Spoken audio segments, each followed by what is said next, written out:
The big question this weekend, he's never beaten Brady. Brady's, 6-0, 7-0 against the Dallas Cowboys. I like Dallas this weekend. I tend to like capable quarterbacks off ugly losses. So I think Dallas buttons it up, super focused, getting ripped all week in Dallas by the media, comes out, plays a great football game, and beats an anemic offense with the Buccaneers, which is good. You know, when they hurry up offense, they're not bad. The rest of the game, they're awful. So, but what if Dallas loses? Oh, last year. Oh, that 17 seconds, middle of the field. Ooh, Dak slides, season over. McCarthy's a bum. Jerry says, no, win or lose, Mike McCarthy's my guy. So Jerry, for a change, is ending the drama. He's not starting it. The Cowboys are teetering a little. That was really bad against Washington. This thing is kind of teetering. And Jerry says, nope. Mike McCarthy's coming back. But Mike McCarthy, if you do a deep dive on Jerry and his DNA, is perfect. Mike McCarthy wins enough, about 60% of his games. Mike McCarthy doesn't want personnel power. Mike McCarthy would rather be behind the scenes, not in front of the mic. He's not terribly comfortable at the podium. But most of all, Mike needed Jerry. He needed to be saved. Remember that silly narrative? He was down in his basement watching all the plays. He later admitted he lied. Jerry fired the very powerful Tom Landry, a man of religious conviction that didn't need anybody. It ended poorly for Parcells and Jimmy Johnson. They didn't need saving either. Alphas. Jerry Jones likes to be necessary. It's a really important thing. Jason Garrett and Mike McCarthy, that's why he struggled to get rid of Jason Garrett. Jason Garrett got fired. He didn't have a lot of job offers. He needed Jerry. Mike McCarthy, in his basement working on analytics, needed Jerry. And Jerry likes that. And I don't think Dallas, if they do lose, is going to get rolled or humiliated. Tampa can't run the football. Brady's going to have to throw 45 times. Outside of that game against, I think it was Carolina, when Carolina was using backup corners and Mike Evans exploded, they can't move the ball consistently. And Dallas has a good defense. I think it's pretty low scoring and Dallas wins. But if they lose, it'll be close, not humiliating. They won't get drubbed, I don't think. But this season's really actually been more about Dak. Dak has struggled. My staff looked it up this morning. If you go to Dak's career pre-Amari Cooper, wide receiver, and post-Amari Cooper this year, Dak's passer rating is 92. He's average. With Amari Cooper, it's in the hundreds. So what did Dak need this year as he struggled? Ask yourself, what has Dak needed this year as he struggled? The support of Jerry. Dak needs Jerry's support. McCarthy needs Jerry. Jason Garrett needs Jerry. Right? Jerry likes to save, and Jerry likes to discover. He found Tony Romo. He found Dak in the fourth round. Jerry likes that. Jerry likes to be necessary and needed and save and protect. And you know who doesn't need protection? Sean Payton. That's why I've never thought he fits here. He doesn't need to be saved. Bill Parcells doesn't need to be saved. Jimmy Johnson doesn't need to be protected. Nobody discovered Jimmy Johnson. Maybe Jerry thought he was discovering Jimmy Johnson, but he got tired of it because Jimmy didn't need Jerry to have a great life and a great career. So when McCarthy loses in the playoffs, and I imagine he will eventually, though I don't think it's this week, he's safe. Jerry is necessary for Mike McCarthy, and Jerry likes that role. It's who he is. So this one's interesting. We live in Los Angeles, although it feels like Seattle this week.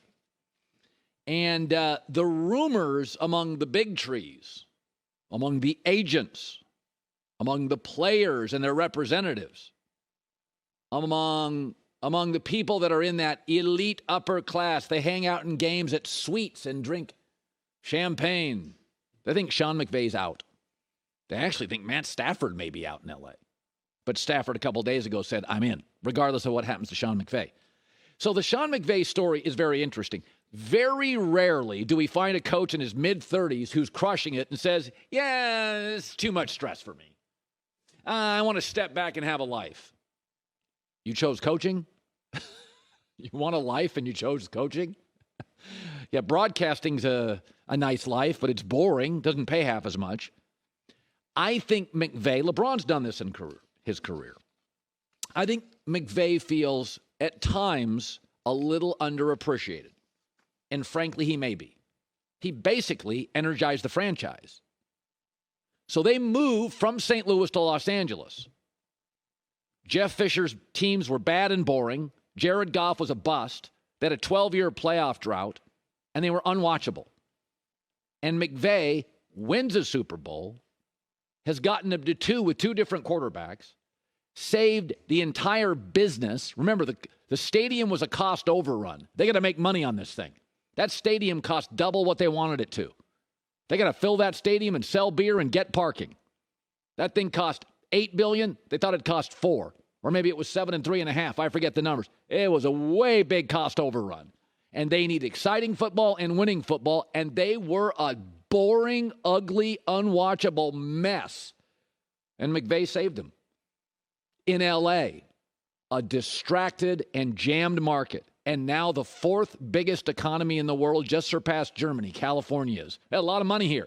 When you win, baby, you win big here. You win in Cincinnati, congrats. Free chili. You win in Los Angeles, everybody gets uber rich.